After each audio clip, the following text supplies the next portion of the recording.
Olá, bom demais ter você por aqui. A Comissão de Constituição e Justiça da Câmara aprovou que uma proposta de redução da maioridade penal é admissível. Isso quer dizer que a tramitação no Congresso e a possibilidade do projeto virar uma lei foram admitidas e não ferem a Constituição. Hoje vamos debater o tema e saber os argumentos a favor e contra a medida. O programa recebe Frederico Couto Marinho, um dos coordenadores do CRISP, o Centro de Estudos de Criminalidade e Segurança Pública da UFMG. Recebemos ainda o desembargador do Tribunal de Justiça de Minas Gerais, Eduardo Machado. Fique com a gente, 2 pontos, já começou. O primeiro computador eletrônico foi um produto da Segunda Guerra Mundial, representava a separação do mundo em dois. A notícia da iria salvar o mundo.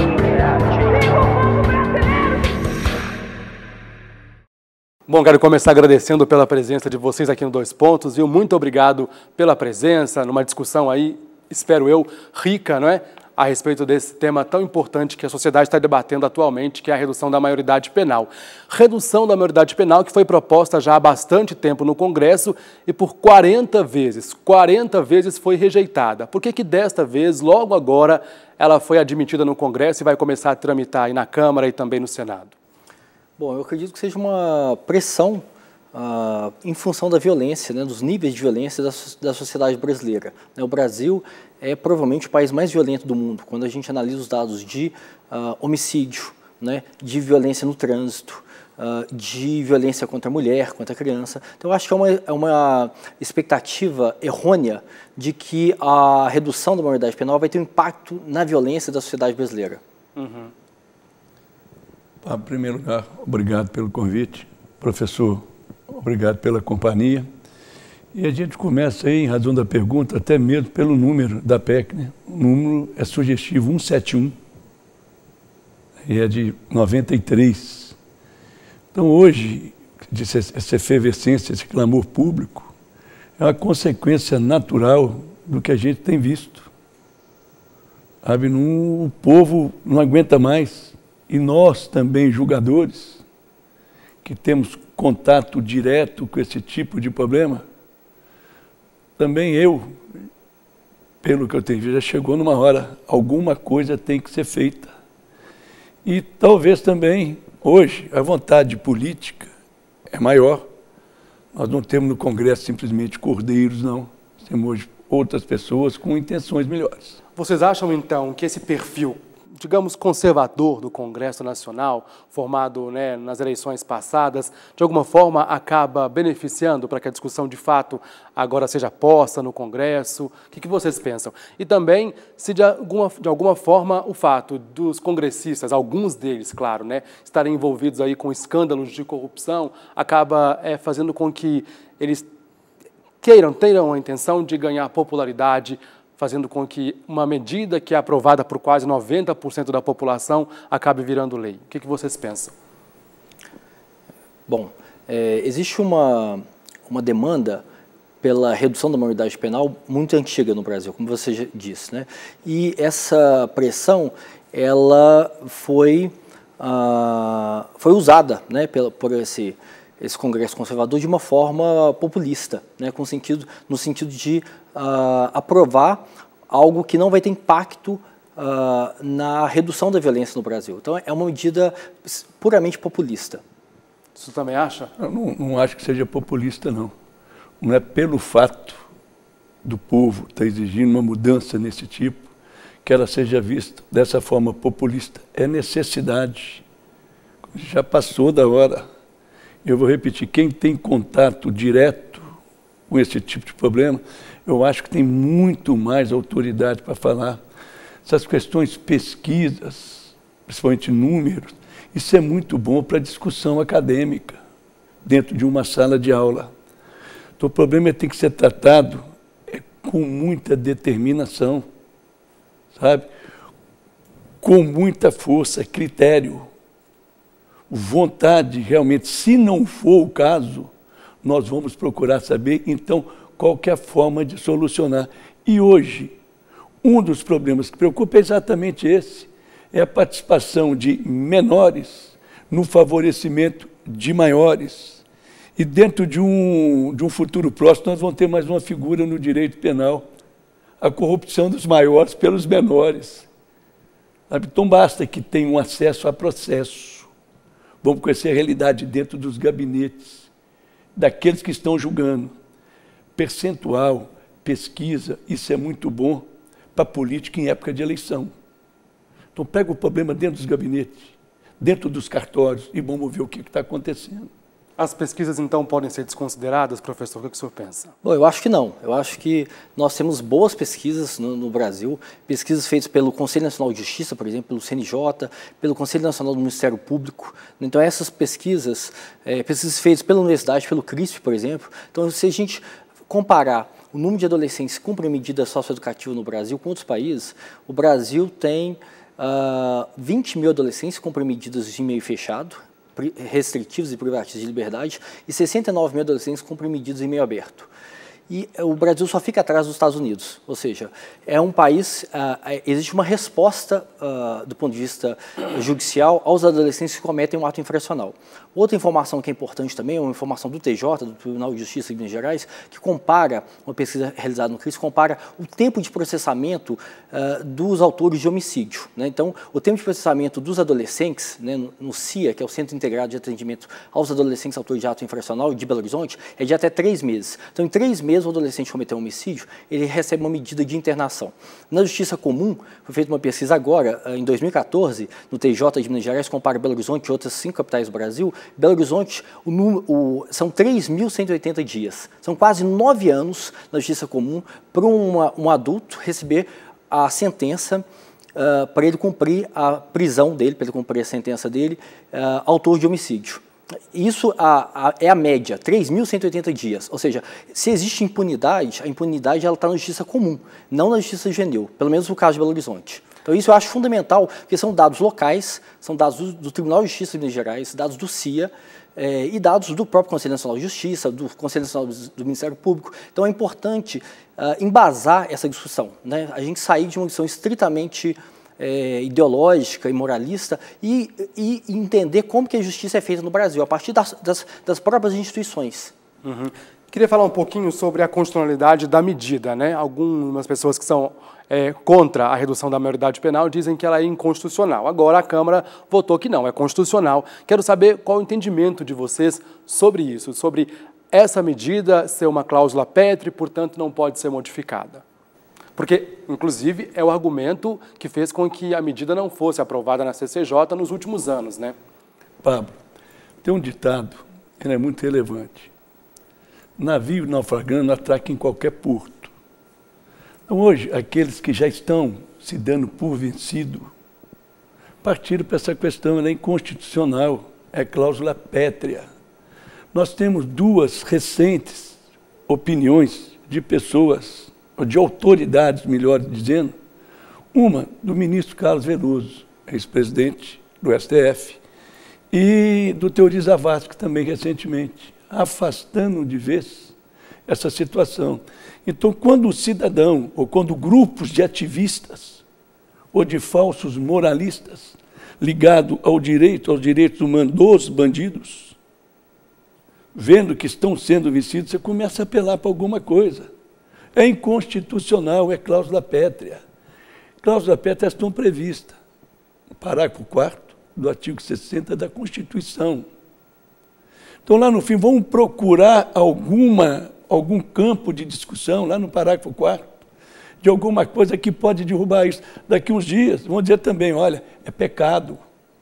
Então, são questões que às vezes viram, que são ditas, discutidas, para criar um clima desfavorável para aprovação. Então, se ela for aprovada, já disseram aqueles ativistas, aqueles militantes, nós vamos para o STF, que vão para o STF, que discutam onde quiser. Mas eu acho que a pessoa que tem um mínimo indispensável de conhecimento jurídico sabe que estão falando o que não deve. É uma forma, é uma resistência natural. O brasileiro tem esse costume, né, de resistir até o final, nunca que dá a mão para uma palmatória. Mas é uma forma de, às vezes, querer diminuir o conceito da legalidade e da possibilidade da aprovação. Esse argumento é válido de ser uma medida inconstitucional, Frederico? Eu não sei. Eu acredito que isso vai ser definido no Supremo Tribunal Federal, né? Eu vi uma declaração do ministro Marco Aurélio dizendo que não é inconstitucional. Eu acho que isso vai ser discutido pelo Pleno do Supremo, e isso é uma segunda etapa que a gente vai ver né, que a sociedade brasileira vai ver essa discussão no Supremo. Agora, como eu disse, as pesquisas dizem que mais de 90% dos brasileiros concordam com a redução da maioridade penal. Quero saber, então, se não seria, então, o caso de fazer um plebiscito e consultar a população, ao invés de deixar isso para o Congresso, ou então para o Supremo Tribunal Federal, na mão de 11 ministros. O que vocês pensam sobre um plebiscito, uma consulta popular? Isso não gera resultado de um plebiscito no Brasil? Quanto tempo mais nós vamos demorar por conta disso? Então, hoje se está tratando pela Câmara, pelo Senado, lá estão aqueles que, pelo menos em tese, representam uma população e que foram eleitos através do voto da população. E eu não me preocupo com esses 90%, não. Eu te falei que eu detesto pesquisa. Então, depois escutei agora do professor e respeito muito, sabe as opiniões dele, mas estou te falando, quem sabe da realidade é quem tem o peso da caneta na mão, sabe? Nós que estamos julgando. Então, eu não sei, esses dados são do tribunal, vamos lá, mas faça uma visita ao meu gabinete, vamos ver de que forma que está sendo tratado lá dentro.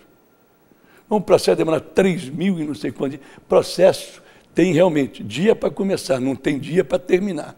Mas hoje nós estamos julgando, já em grau de recurso, crimes praticados em 2013, 2014. Está lá, então é o seguinte, é muito mais prático pegar dados. O tribunal me informou, eu colhi esse dado e tem que ver se realmente aqueles que estão hoje propiciando esses dados se interessam a eles, realmente dão um percentual ou um dado correto. Nem sempre é dessa forma. Então, esses dados eu desconheço. Porque se chegar no meu gabinete, eu vou mostrar casos recentes, já julgados em primeira instância, e que estão lá dentro já em grau de recurso. Então, esses 3.000 pode ser lá uma exceção à regra, porque a regra hoje não é essa, não. É muito simples, comparecer. Se você está convidado um dia, você, o doutor, é bom às vezes conhecer o tribunal, conhecer a realidade ali, de onde que saem os problemas, de onde que sai a aplicação da pena e o que esse pessoal está arrumando. 90% da população, então, como eu disse, é contra, Frederico. Por que você acha que acontece? Por que as pessoas, são a favor? Por que você acha? Bom, eu acho que isso tem que ser definido pelo Congresso, né? Eu acho que a discussão que isso vai propiciar, ela vai ouvir, né, quem é a favor, quem é contra, vai apresentar dados nacionais, dados internacionais, e quem tem que definir isso é o Congresso, né? Eu acho que o plebiscito vai tornar a discussão mais pobre ainda, mais superficial ainda.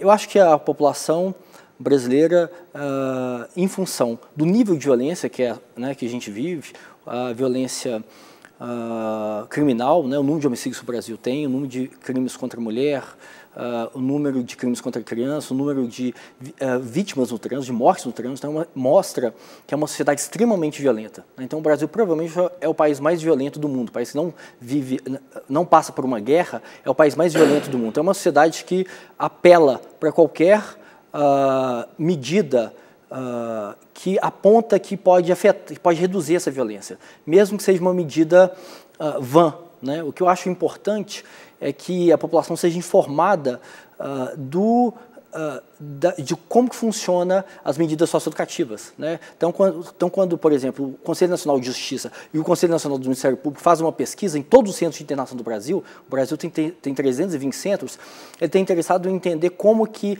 se funcionam ou não as medidas socioeducativas, né? Se você tem 20 mil adolescentes cumprindo medidas restritivas e privativas de liberdade, existe acesso à educação nesses centros? Não. Existe acesso a tratamento para dependência química, para quem é dependente químico? Não. Né?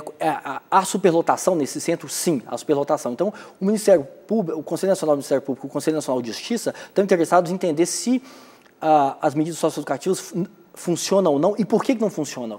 Isso é que tem que ser, isso é que tem que pautar a discussão, né? Então, o sistema prisional é pior ainda, o sistema para adulto. Então, a redução da maioridade penal vai jogar cerca de 80 mil adolescentes no sistema prisional. Hoje, nós temos 80 mil adolescentes acima de 16 anos. Então, o sistema prisional brasileiro ele tem um déficit de 220 mil vagas. Então, nós vamos aumentar esse déficit para 300 mil vagas. Então, é um sistema absolutamente falido, absolutamente violento, né, que é incapaz de afetar o processo de ressocialização de qualquer pessoa.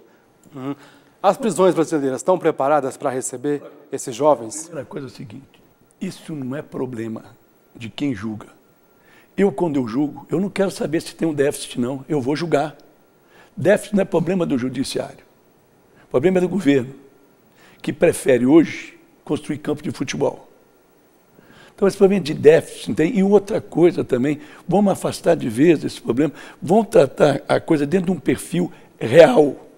Do que acontece? Prisão é local para se cumprir pena.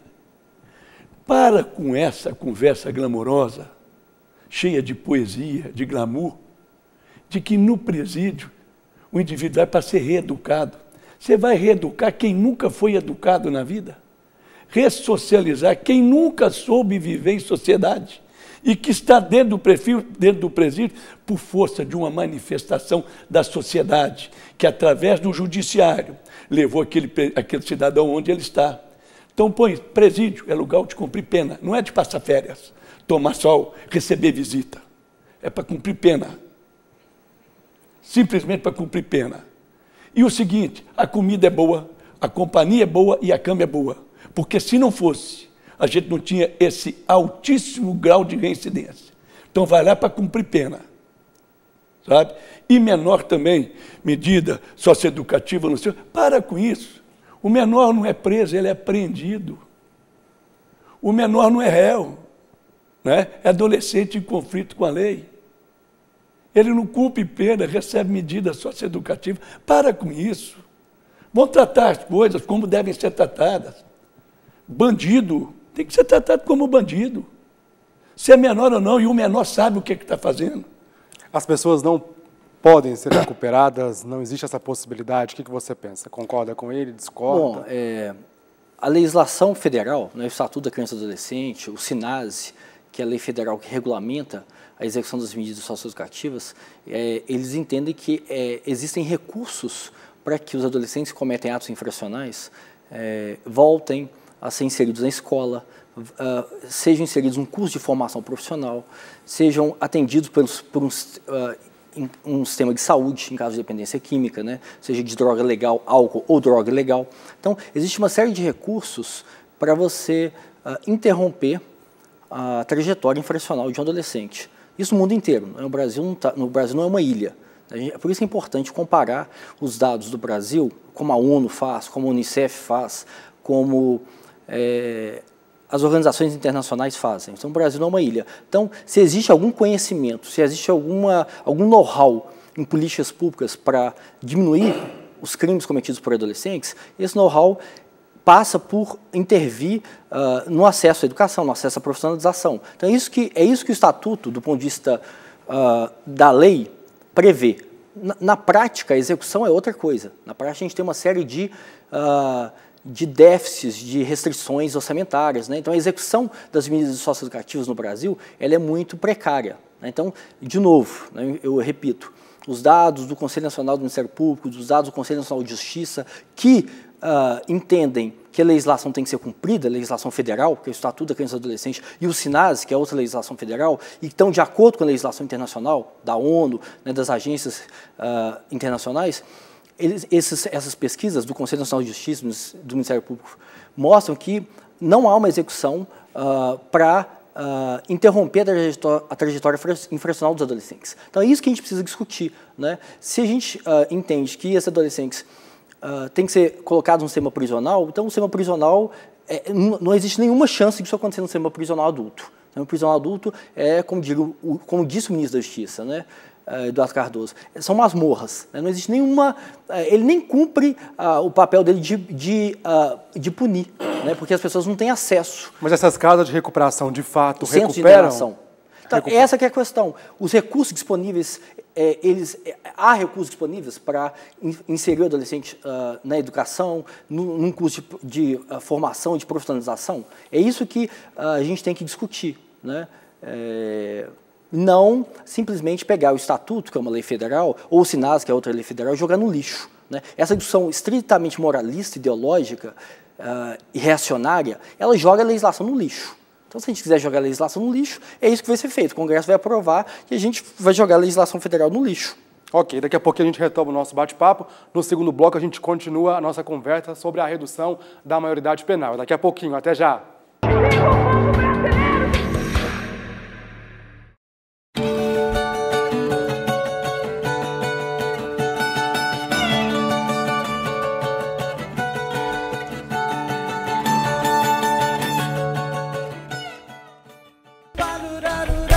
O sangue da sentença fez cada filho meu chorar. Troquei o ouro e a riqueza pelo colorido celebrar. Todo esse chão será casa. Todo esse chão será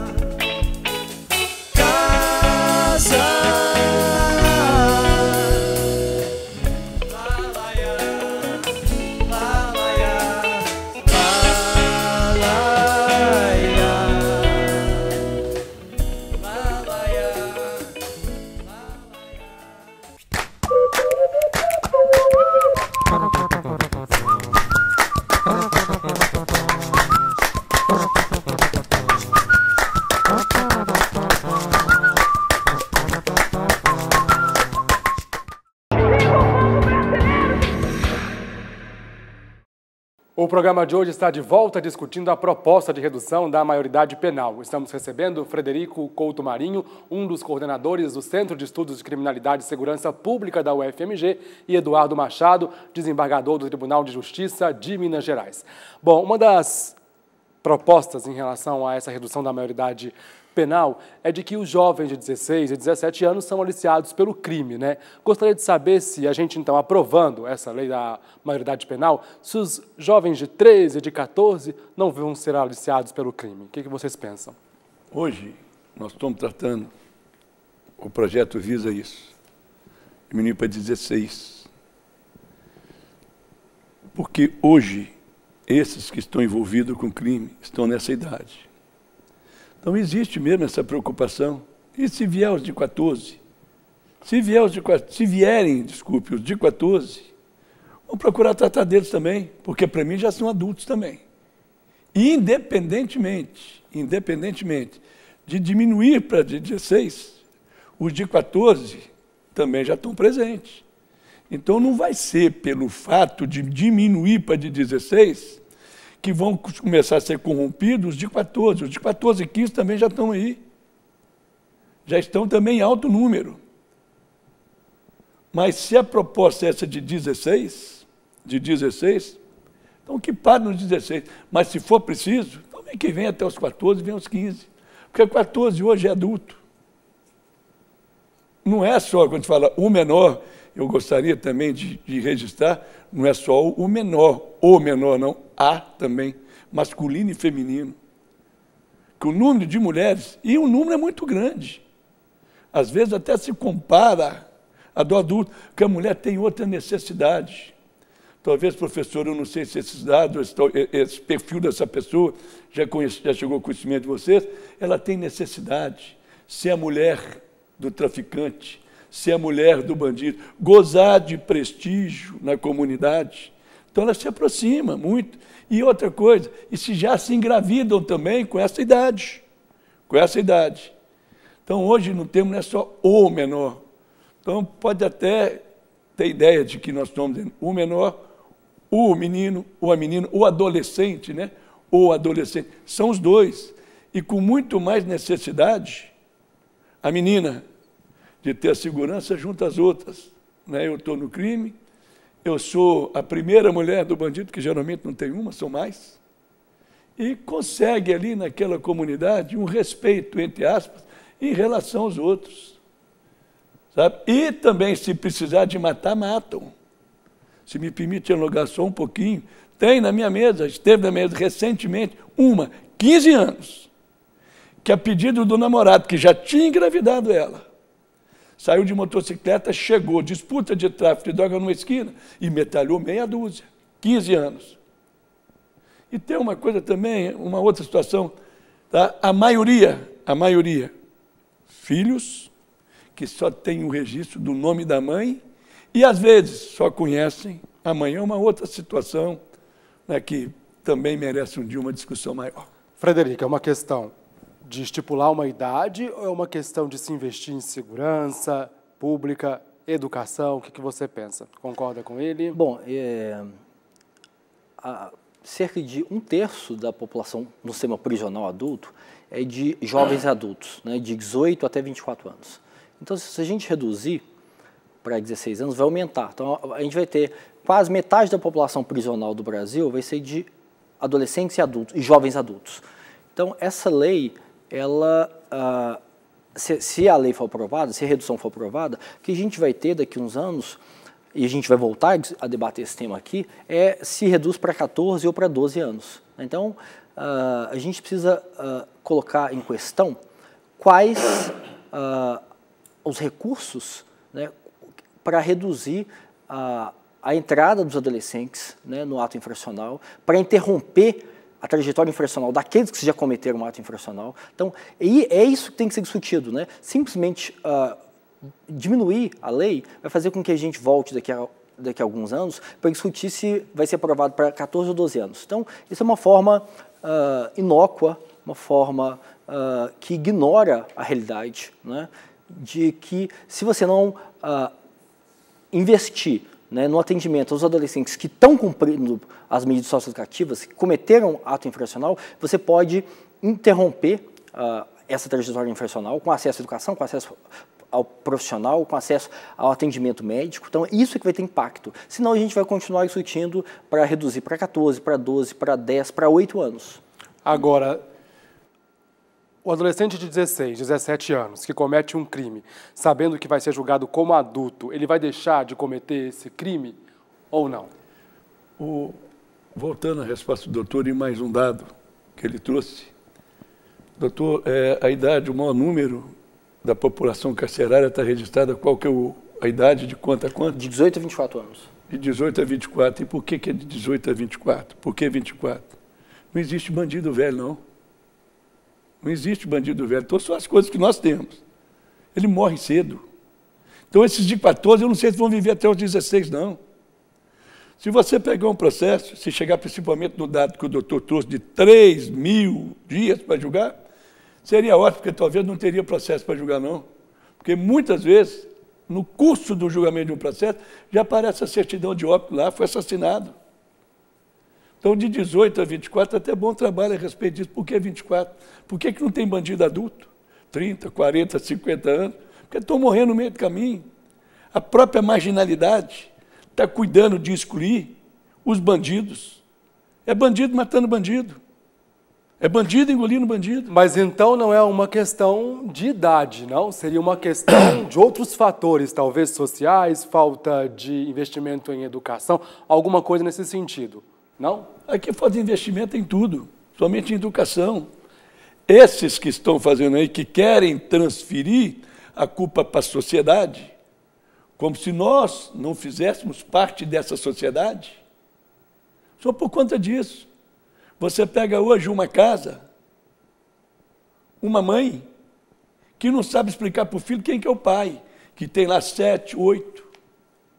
Né? E, infelizmente, às vezes acha que a gente está falando, mas 7, 8 bandidos mirins.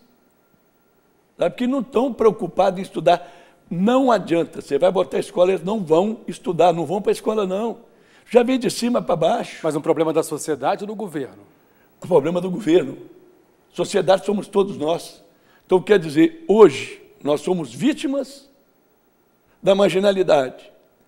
E também temos responsabilidade, porque o marginal é marginal. Mas que sociedade é essa?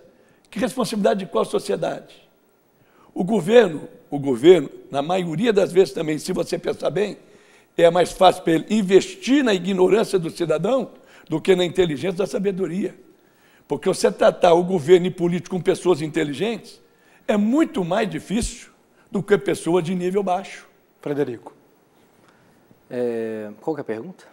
Quero saber se, reduzindo a maioridade penal de 16 ou 17 anos, o jovem ele vai deixar de cometer um crime.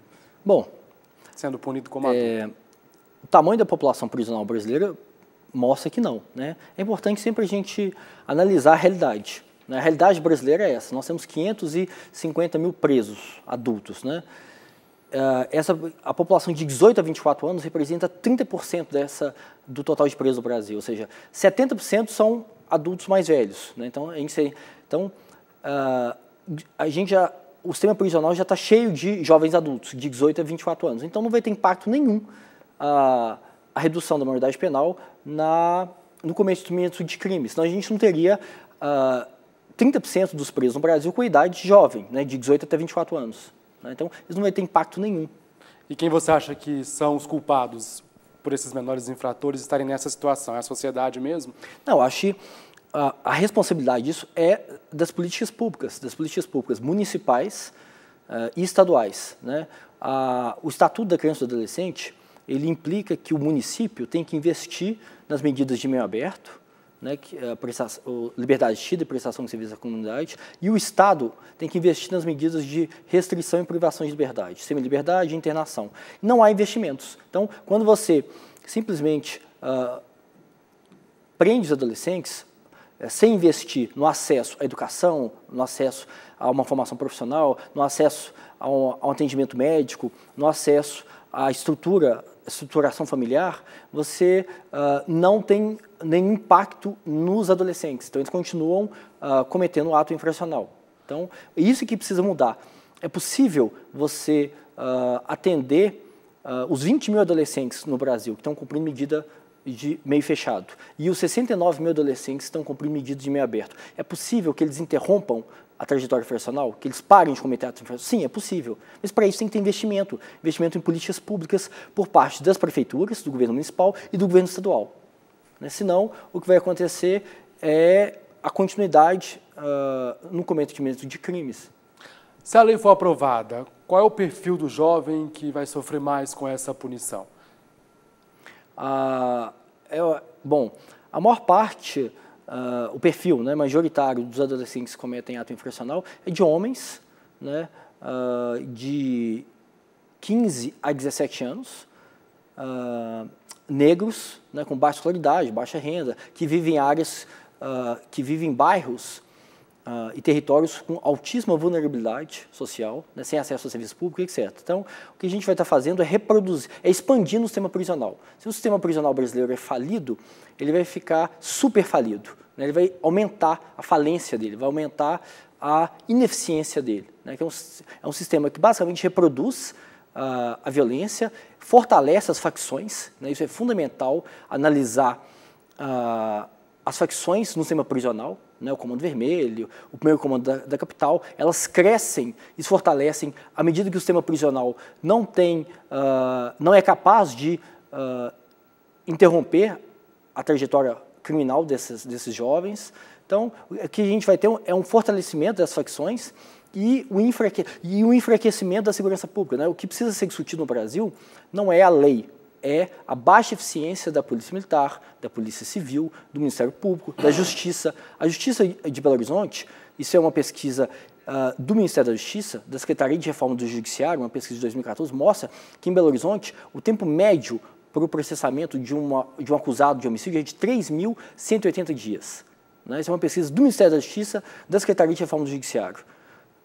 Então, é altíssimo, são quase 9 anos para uma pessoa ser sentenciada por um crime de homicídio. E isso demonstra a falência da justiça, a incompetência da justiça, a baixa efetividade da justiça. É isso que precisa ser discutido. Por que a segurança pública no Brasil, por que o sistema de justiça criminal é tão ineficiente? Falta recurso, falta capacitação dos juízes, dos promotores, falta investimento na Polícia Militar, na Polícia Civil, no sistema prisional, que é o sistema falido. É isso que precisa ser discutido.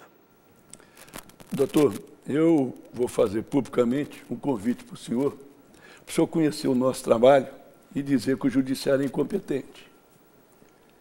É muito mais simples hoje transferir a responsabilidade para alguém do que assumir, sabe, essa postura, não digo que é do senhor, nós estamos falando de forma geral, de reacionários, ativistas que nada contribuem para o aperfeiçoamento de nada.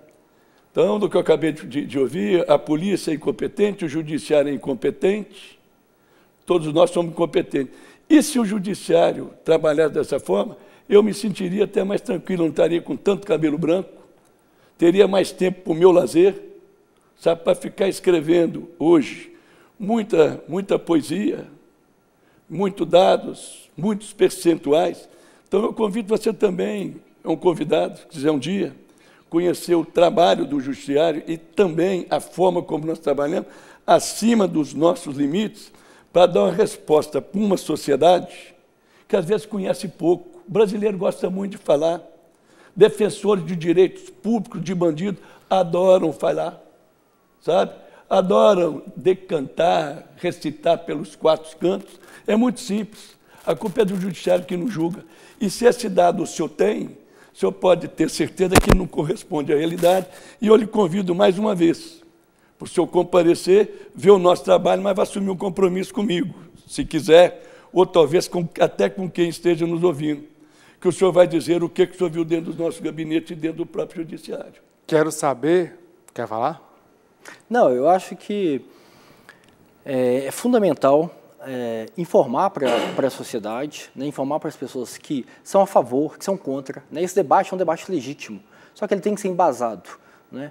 E as pesquisas que são feitas na universidade, são feitas pelo Conselho Nacional de Justiça, são feitas pelo Conselho Nacional do Ministério Público, elas ajudam a embasar esse debate. É fundamental a gente ter informações sobre a realidade, né, e não se prender só a discursos, né, de cunho moral, de cunho ideológico, que não dizem sobre o funcionamento das instituições, sobre o funcionamento das políticas públicas. É isso que as pesquisas mostram, como que as políticas públicas, como que as instituições do sistema de justiça criminal funcionam de uma forma ineficiente. Por quê?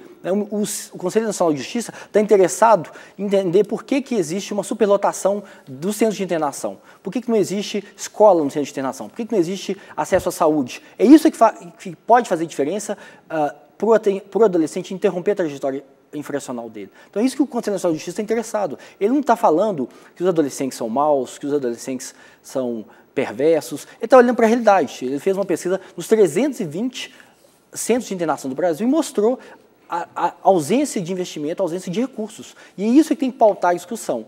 Né? Para essa discussão, é uma discussão legítima, é uma discussão fundamental para a gente tornar essa discussão mais embasada, mais robusta e sair do senso comum, sair de uma discussão estritamente moralista e ideológica. Quero saber sobre os modelos mundo afora. O Brasil pode pegar algum exemplo aí, ou o país vive uma realidade diferente? A gente tem, por exemplo, o Japão, que acabou aumentando de 14 para 21 anos a maioridade penal. Quero saber, então, o que vocês acham assim, desses modelos, já que o Japão acabou vendo que não é por esse caminho. O Brasil tem algum modelo que possa ser seguido? Acho que hoje adotar sistemas de países como o Japão, no Japão um político, às vezes, quando flagrado, quando pilhado em alguma situação criminosa, ele não dá trabalho para o judiciário, não. Ele mesmo dá cabo da vida dele, o que a gente vê, na maioria das vezes, acontecer. Então, nós devemos, na minha forma de entender, de analisar, é cuidar da nossa casa. Não é ver o modelo da casa do vizinho, não, porque nós sabemos aqui o que é que precisa. As nossas deficiências são conhecidas e qualquer pessoa sabe. Falta de fiscalização, falta de investimento, principalmente na educação. E tem um ponto que ninguém gosta de mexer, sabe, que é o controle da natalidade. Nós estamos num país onde se leia-se lotação esgotada. Problema da água, é gente demais. Falta de alimento, é gente demais consumindo e, em razão da falta de educação, desperdiçando. Todos nós devemos cuidar da nossa casa e nós sabemos como que cuida. Não é possível hoje, o doutor já falou, aonde que se encontra, né, a deficiência e o perfil daqueles delinquentes. Na periferia. A questão da família já dissecou também com muita tranquilidade. Não é possível que hoje, dentro de uma casa, Você admite que uma mulher tem 6, 7, 8 filhos e que fique desse jeito? Você falou de controle da natalidade. A igreja vem correndo igual doido, mas não fazem nada. Não fazem nada. Pode ser até muito sonho, sabe? Mas não está tão longe assim de resolver os problemas, não. Essa PEC, nós falamos que ela é de 1993, 21 Isso. anos. Se tivesse mais tempo procurado com o menor infrator, hoje esses que estão aí cometendo crime não teriam nem vindo ao mundo. Não estariam nem aqui. Acho que cada comunidade, as pessoas deveriam ser informadas assim, do que representa essa quantidade de filhos dentro de casa. 8 filhos, 16 cachorros. A realidade é essa. Cada comunidade devia ter sim uma maternidade, educar, sabe? Educação sexual. Não justifica uma coisa dessa, nascer 1, 2. Pô, mostra para ela a necessidade. Você pode continuar, às vezes, relacionando com quem você quiser, mas no teu filho. Né? Ligar. Isso é muito simples. As pessoas hoje, com muito esclarecimento, fazem isso. Cada casa, com 1, 2, 3 filhos. Agora você pega onde tem um bandido, ele tem 7 irmãos. 7 bandidos também. Então a primeira coisa de combater isso, está nascendo bandido demais. Outros modelos aí, mundo afora, o que você pensa? A maior parte dos países convencionou-se, isso é uma convenção, né? É arbitrário, de que a responsabilização penal é a partir de 18 anos. Né? Mas tem vários países na Europa, né, na Europa Ocidental, países menos desiguais, mais desenvolvidos, que a idade que a idade é menor. Né? Mas isso convencionou-se que é 18 anos. O importante não é a definição da lei, o importante são as políticas públicas que atacam as causas, né, do ato infracional, do crime. Isso é que faz diferença. Né? Então você pode ter países que têm a responsabilização penal a partir de 12 anos, né, como alguns países europeus, a Irlanda, a Escócia, mas que o número de adolescentes que cometem crime é muito baixo. Não por causa da lei, mas por causa das políticas públicas, que interrompem a trajetória infracional daqueles que cometem crime e atacam na prevenção. Né? São essas políticas públicas que fazem diferença. A lei sozinha não faz diferença, né? Ela é inócua.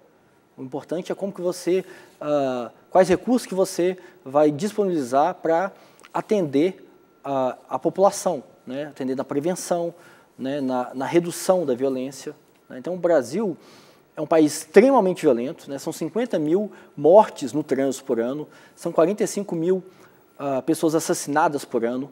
Então, a gente vive, talvez, no país mais violento do mundo, e as políticas públicas que devem reduzir esses números, elas não reduzem, elas são ineficientes. Né? Quando eu digo que é ineficiente, eu digo porque a gente não vê a redução desses números. A gente vê o aumento da população prisional, ano a ano a população prisional aumenta, ano a ano o número de adolescentes encarcerados aumenta, né? E ano a ano o número de pessoas mortas por homicídio aumenta, o número de pessoas mortas no trânsito aumenta. Então, existe uma ineficiência.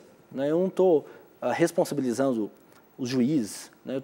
Eu estou responsabilizando o sistema de justiça criminal. As políticas públicas são ineficientes. Senão a gente constataria uma estabilização dessas taxas de homicídio e uma redução. Então a gente vê que é uma sociedade extremamente violenta que não conseguiu encontrar um modelo de políticas públicas que funcione.